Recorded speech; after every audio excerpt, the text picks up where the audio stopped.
With the finale being tomorrow, I'm going to take this chance to go over any remaining theories I have that seem likely to happen within the next episode and possibly Volume 4. Starting off with Ozpin. Now, I have a theory that he is the descendant of the wizard in the story of the Four Maidens, because he said when he was a boy he heard that story. Maybe his mother told him about his great-grandfather or something along those lines, and maybe the four current maidens will meet up once a year with the current wizard because it's fate and destiny. And speaking of Ozpin, I think his semblance might be to manipulate time. So think of it like super speed, except he slows everything else down around him. And this would give him a chance against Cinder, who now has maiden powers. Unless the older you get, the more you start to lose your semblance. And that's why the adults get the kids to do all of the work. And speaking of semblances, I'm curious about Adam's semblance. We all know that Blake is based on Belle from Beauty and the Beast, so it can be assumed that Adam is the Beast. And in Beauty and the Beast, the prince's name was Adam. I think that he has two souls inside of him fighting for control. The man and the beast, much like the character in Blake's book she was reading in Volume 1. And every time he uses his semblance, he loses a bit of himself to the beast. And that's why Blake left him. In Blake's trailer, she asks him if he's sure if he wants to go through with using his semblance, meaning that it comes at an expense. And when he uses it, the rose on his back glows red. In Beauty and the Beast, the rose represents the prince's humanity, and the more time goes on, the more it starts to wilt. But what is a semblance? I think it might be to absorb energy and reflect it back at people. But an important question to ask is, in the RWBY universe, can a person have more than one semblance? We know that it's possible with the maidens, but I mean, if someone had two souls inside of them, would that make it so they can have two semblances? If he does have another semblance, I don't know what it is. I doubt it's to cut through aura, because that might be his blade. Because Raven has a similar looking blade. My theory is that there could be another form of dust. Maybe it's like a kryptonite, like an anti-dust. Or maybe it's just a more condensed version of dust. This material can cut through aura like it's butter. So what happens if you supercharge it with a sheath full of dust? You'd be able to cut portals in thin air. Assuming that Neo didn't know who Raven was, she must have recognized a blade, and that's why she ran away. But why does Raven wear the mask? Two theories. One, she's deformed, and she hides her scars under the mask, and the only reason she appeared to have a normal face at the end of Volume 2 was because it was inside of Yang's dream. Yang wanted her mother to be like her, so she projected her own image on her face. And my second theory is that she's deep undercover, either in the White Fang or the other bad guy organization that I'll get to later. Which is why she can't be around her loved ones too often, except for in their dreams. Now, I also wonder if twins can share a semblance. Say that Raven and Crow are twins. Would they share a similar semblance or have the exact same semblance? Because what if the semblance they share is to know when they're needed, which explains why they can show up at such convenient times. And if shit really starts to go down in the finale, Raven could possibly show up at the last minute and save them, because I think she'll be relevant to the next arc in some way, shape, or form, when Ruby and the gang go to Mistral. So I know at one point they planned on every 3 volumes to equal a season. So let's just assume that big overarching plots come in groups of 3.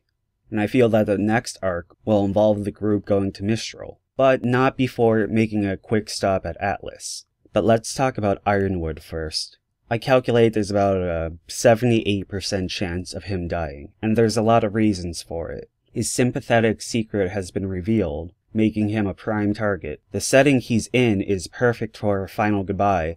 Just picture it. He's deathly wounded, and he's lying in Glinda's arms, and he looks up at her and apologizes for ruining the one relationship he's had with the woman he's loved the most.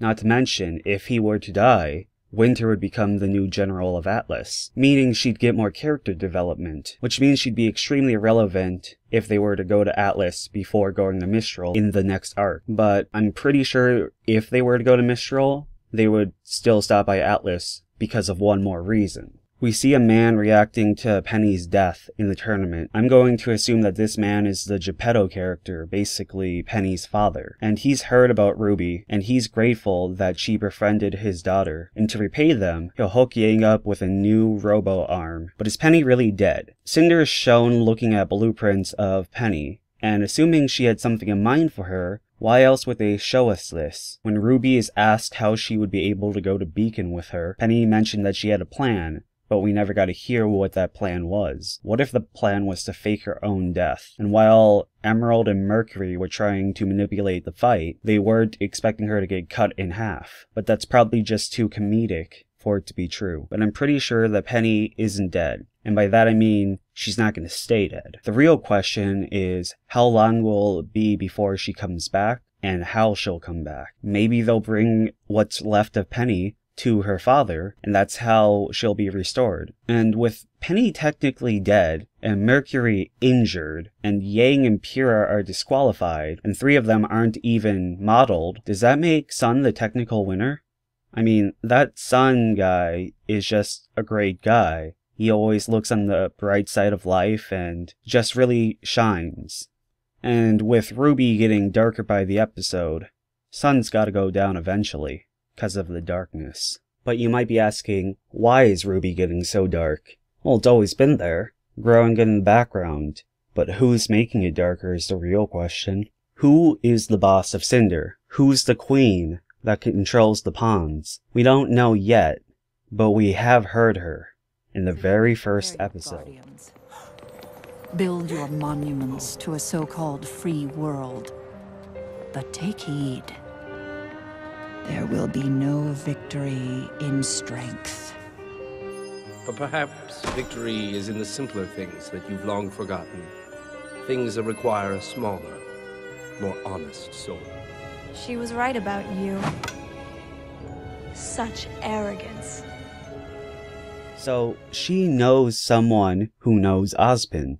Is this the queen that Crow spoke of? Is she Cinderella's wicked stepmother? I don't know, but I'm gonna call it now. She's the voice we heard in the first episode.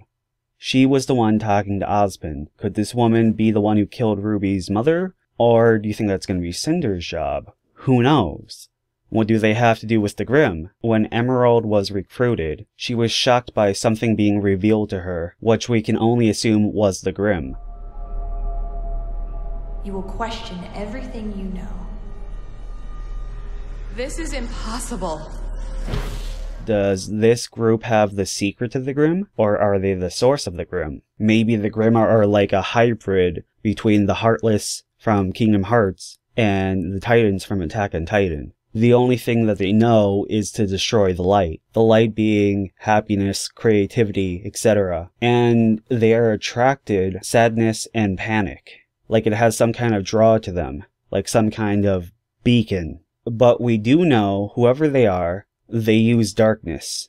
The Maiden extraction plan, the portals we've been seeing, they all have a dark color that's like a reddish black to them. And I believe that whoever uses these dark powers is working for or working with that organization. But who are they? Are they remnants of the army that the nations went to war with in the Great War that we keep hearing about? You know, the ones who were opposed to creativity and art? Maybe that's why they use blackness. The absence of color. But what about Blake, you ask? She has black in her color scheme. Well, she left the White Fang, and as we all know, Black the Beast descends from shadows. So yeah. But this group doesn't use any ordinary darkness. They use advanced darkness, and they're hiding out in Mistral, trying to collect all of the Maiden Spirits to give them the power to destroy anyone who opposes their methods and ideals. They use these anti-dust or some kind of concentrated dust to power their weapons. They want to wipe out all hope in art for some reason, and Raven's currently an undercover agent in this group, gathering intel on them and their relations to the Grimm. Is it to avenge their fallen kingdom from the Great War? How much power must the Queen have that she entrusts Cinder to have the power of a maiden? Does that mean the Queen is also a maiden? Or does she have a higher power that's even stronger than a maiden? And most importantly, can colorblind people have children? Well, we'll have to wait and see until tomorrow, in the Volume 3 finale of RWBY, because until then, this is all just a theory. A grim theory. Thanks for watching. Where the hell is my goddamn Volume 4?